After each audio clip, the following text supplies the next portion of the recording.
Hey everyone! Today we're going to go beyond the textbook and unlock the unwritten rules of English conversation. These are the secrets, the little things that make your speech sound natural, fluent, and, really connected. So, does this feel familiar?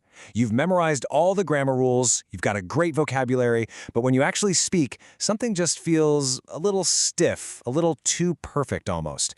If you're nodding along right now, you are in exactly the right place. We're going to fix that. So here's how we're going to do it. We're going to break this down into 5 levels, starting with the very first words you say and building all the way up to some of the subtle tricks that will make you sound like a pro. We'll look at greetings, the surprising power of the art of small talk, the magic of idioms, and then, of course, how to put it all together. First up, greetings.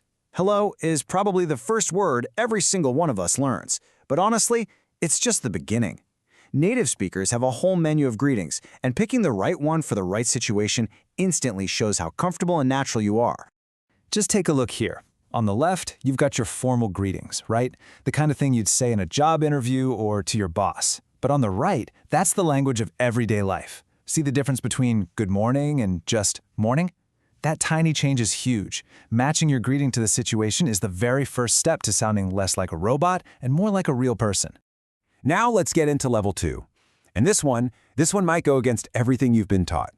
It's all about embracing your imperfections. For years, we're told that words like and are just mistakes we need to get rid of. But I'm here to tell you they are actually powerful conversational tools. So what are filler words exactly? Well, they're the little sounds and phrases we use to bridge the gaps while our brain is playing catch-up with our mouth. They fill that silence, giving us a precious moment to think without completely losing our turn to speak. And hey, don't just take my word for it. Researchers have a fancy name for these: disfluencies, and they're everywhere in natural, spontaneous speech. They're not a sign of weakness. They're a sign that you're human. Everybody uses them, from professors giving lectures to your best friend telling you a story. And these fillers, they do real work. As you can see, they can soften a statement. Saying, well, you have a little something on your shirt sounds a lot nicer than just pointing it out. They can also hold your listener's attention or signal, hey, I'm not done talking yet, just give me a second. They're not mistakes, they're strategic. All right, let's move on to level 3, small talk.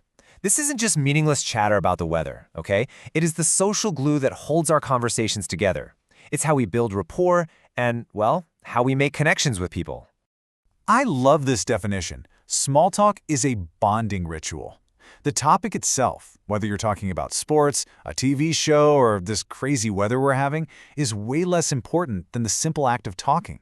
It's how we test the waters with people and show we're friendly without getting super personal, super fast. And small talk is like a Swiss Army knife for conversations.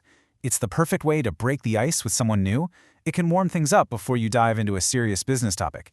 It saves us from that awful, awkward silence in an elevator. And it's how we politely end a chat without just turning around and walking away. It's an absolutely essential tool. This slide really just nails why all this stuff is so important. A computer, like the one here, it's trained to hear things like and I mean as just noise, something to filter out.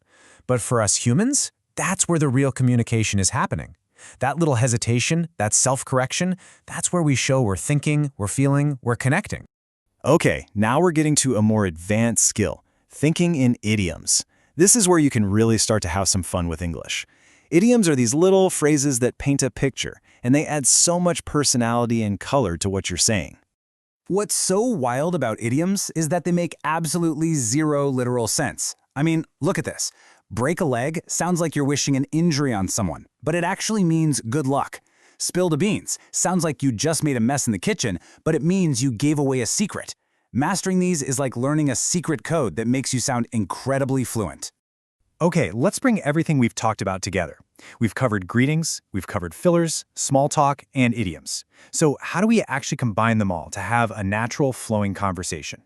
Here it is, your 4-step path. First, start by picking the right greeting for the moment. Second, don't be afraid to use fillers like and to give yourself a second to think. Third, use small talk to build that bridge to the other person. And finally, sprinkle in an idiom or two to make your language really come alive. So, the main takeaway from all of this is pretty simple. True conversational fluency isn't really about having the biggest vocabulary. It's about mastering all that in-between stuff we've been talking about. The greetings, the filler words, the small talk, all the little things that connect our big ideas and make a conversation feel real. So I'll leave you with a question. What's the one phrase or idea from this explainer that you're going to try using today? Maybe it's an informal greeting, maybe you'll let yourself use a filler word, or maybe you'll try out an idiom. The whole journey to natural English really does start with one small step. What's yours going to be?